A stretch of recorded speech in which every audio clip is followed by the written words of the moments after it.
When you tell people in Italy that you want to go from Venice to Bled, Slovenia, they invariably tell you the same thing. You can't.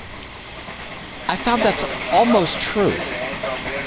You have to enter this weird Fellini-esque world full of clowns and strongmen and comic cops and take the Italian train system. But the Italian train system, of course, does not actually go to Slovenia. What you end up doing is taking a train and 2 or 3 buses. First, you take the train to Trieste. Then you pick up a local bus that takes you across the city of Trieste to the Slovenia side of town where all the workers live, and a commuter bus, and it drops you off across town, and then you take the bus to Bled.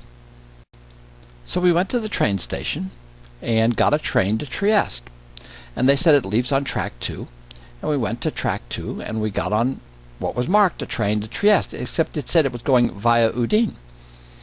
And it left 6 minutes early, which an alarm bell went off in my head. Now, Trieste is about a 40-minute ride, so we got an hour into the trip when the conductor came around, and the conductor said, "Do you think you might have made a mistake?" He was quite sarcastic and angry about it when he saw my ticket. I said, "Sure, it's possible I made a mistake. I, at this point, thought I had."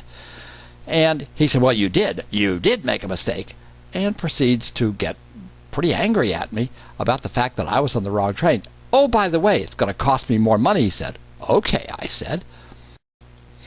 Now, going to Trieste by way of Udine is like going from New York City to Boston by way of Baltimore. It makes no sense. There's no reason to run a train there, but that's what we did. And by the way, Udine is a little less scenic than Baltimore.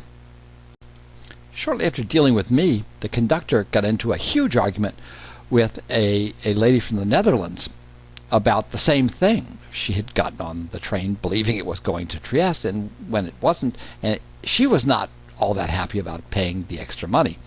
And between them, one of them called the cops, and the cops came at the next stop, and you have never seen a scene of everybody shouting at everybody. It was amazing. Nothing was resolved.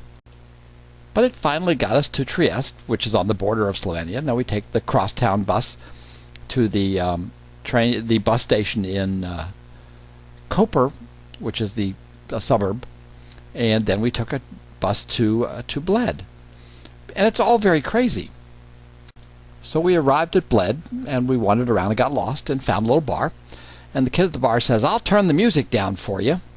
And I said, "They sound pretty good to me, and they don't have an accordion player, so leave it turned up." And it was then that I realized that we were in Slovenia, that sunset was coming, that the color was coming back into life, and that things were going to be okay. Well, not for Italy, but for the rest of us.